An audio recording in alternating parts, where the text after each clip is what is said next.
4 concours avant la première page de pub, pardon. Caroline Mécari, mais c'est insupportable, enfin, votre attitude. Mais enfin, ça va pas. Laissez-nous travailler, c'est pas le moment, s'il vous plaît, c'est un moment plutôt important. Nous avons un problème, peut-on m'expliquer en régie ?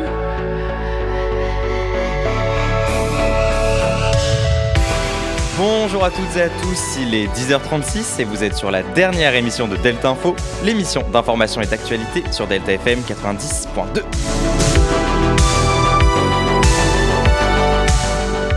Et pour ce début d'émission, retour sur le premier tour des législatives en France métropolitaine. En effet, les Français ont été appelés à voter dimanche dernier pour élire les futurs députés qui siégeront à l'Assemblée nationale. Voilà les résultats annoncés en direct sur BFM TV. Pauline de Malherbe, résultat dans 3 secondes maintenant sur BFM TV et RMC. Il est 20h et c'est donc la NUPES de Jean-Luc Mélenchon qui arrive en tête de ce premier tour. Pari réussi pour Jean-Luc Mélenchon avec 26,2% des voix. Le parti d'Emmanuel Macron, Ensemble, est arrivé donc deuxième avec 25,8% des voix. Mais ces chiffres, tout comme ceux de la présidentielle, changent au cours de la nuit, puisqu'à 20h, tous les votes ne sont pas comptabilisés. Selon les derniers chiffres du ministère de l'Intérieur, c'est le parti Ensemble, le parti du gouvernement en place, et NUPES, Nouvelle Union Populaire Écologique et Sociale, qui sont tous deux premiers, avec 25,7% des votes. Le Rassemblement National les suit avec 18,7%, les Républicains ont quant à eux 10,4%, le parti Reconquête est à 4,2%, l'Union des démocrates et indépendants est à 0,9%, et le total des autres partis à 14,4%. Mais en réalité, que veulent dire ces chiffres ? Eh bien, en eux-mêmes et pour le premier tour, pas grand-chose. En France, les députés sont élus par circonscription et il y en a 577.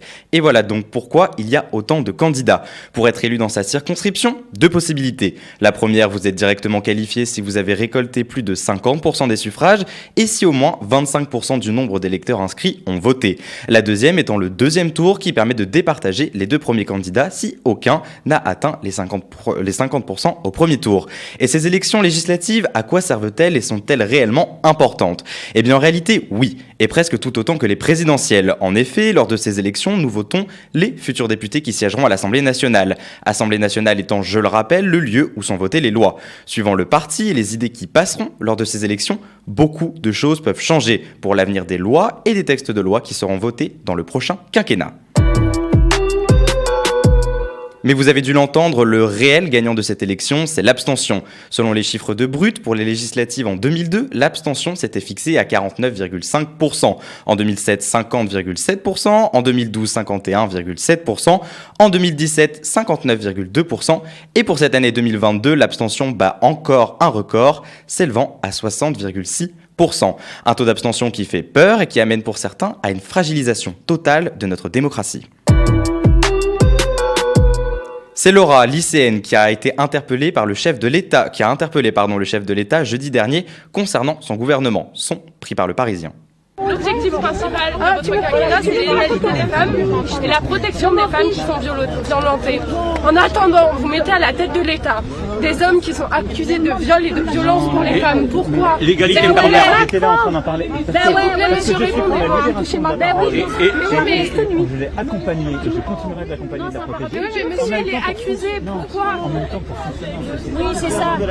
Égalité père-mère. Monsieur le Président, égalité père-mère. Suite à cette interpellation, c'est lors de son cours d'espagnol que Laura est appelée par sa directrice pour voir les gendarmes du Tarn. Certains se sont offusqués de cette intervention, jugée comme n'étant pas le rôle de cette institution. Si la gendarmerie s'est défendue sur Facebook et Twitter en écrivant, je cite, « Notre action visait simplement à prendre en compte cette personne qui s'était présentée comme une victime, pour lui proposer de recueillir une éventuelle plainte ou à défaut pour lui proposer une aide, un accompagnement ou un relais pour rencontrer les associations locales pour lui porter assistance. » Eh bien, la lycéenne, elle, donne une toute autre version aux Parisiens, en témoignant que la discussion avec les gendarmes a vite tourné sur l'affaire de son interpellation envers le président de la République. Un gendarme lui aurait dit que ce n'était pas à faire, tandis que son collègue aurait rajouté que s'il aurait voulu, lui, interpeller le président de la République, alors il aurait dû passer par des voies hiérarchiques. Interrogée par BFM TV, Laura reste dans ses propos en disant, je cite, « Un professeur qui serait accusé de pédophilie, même s'il n'est qu'accusé, aucun parent n'accepterait de lui confier son enfant. Je me demande pourquoi on accepte de confier notre pays, nous, les citoyens de la France, à des gens qui sont accusés de violence. » Fin de citation. Et en parlant de violence, il y en a eu et pas des moindres lors de la Pride de Bordeaux. En effet, 6 blessés dans la foule ainsi que 3 graves lors d'un accident de char. Mais si cela ne reste qu'un accident, des violences intentionnelles ont tout de même été commises. De fait, des personnes contre les personnes LGBTQIA+, lors de cette marche, ont marqué leur mécontentement. Interview faite par France 3 Pays de Loire. C'est des normes qu'il faut déconstruire, donc justement on peut pas y aller brutalement, mais ça commence à évoluer. Et moi déjà j'éduque ma famille et mon entourage déjà ça, et j'y vais doucement et ça arrive et tout se passe bien maintenant. Oui, chacun est libre d'aimer qui il veut, avec fierté. Vive l'égalité, vive la solidarité, vive l'amour et vive la paix. Pride, c'est le Pride de la libération, de la joie de se retrouver, de faire la fête ensemble et en même temps de montrer aussi que l'on est là, que l'on a toujours besoin de lutter contre la discrimination. Il n'y a qu'à voir sur les réseaux sociaux, dès qu'on voit des commentaires haineux par dizaines et par centaines, on sent qu'il y a encore du chemin à faire.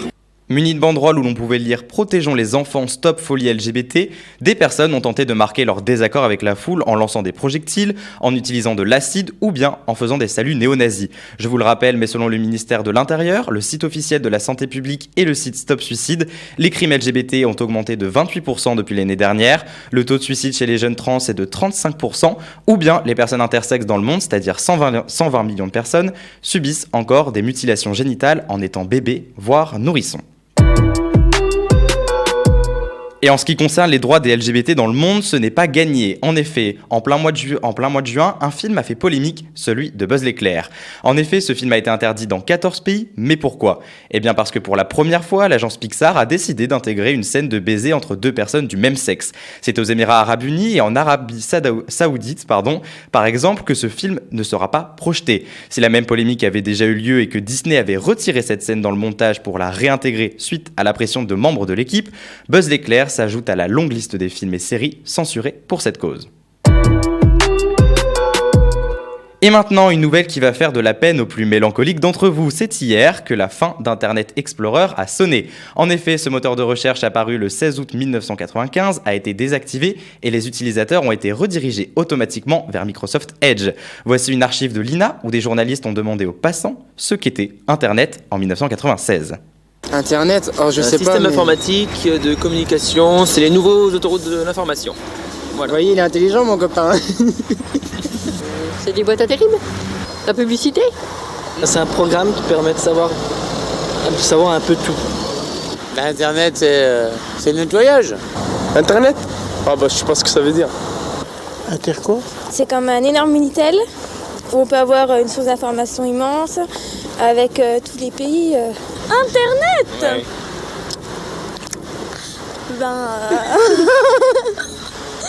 Je sais pas. J'ai cru comprendre que ça a rapport avec l'informatique, il y a des informations qui circulent et qui sont accessibles à tout le monde, c'est ça ?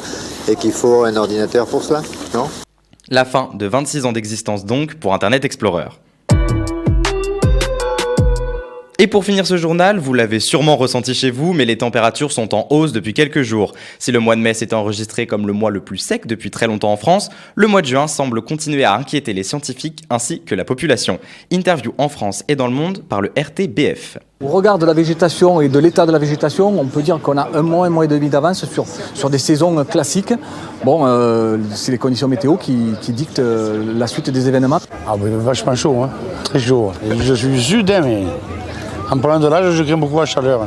Et ventilateur, maison, volets fermés, c'est tout. Cet après-midi, je me mets sous les abris, chez moi, pas encore à la cave, mais presque.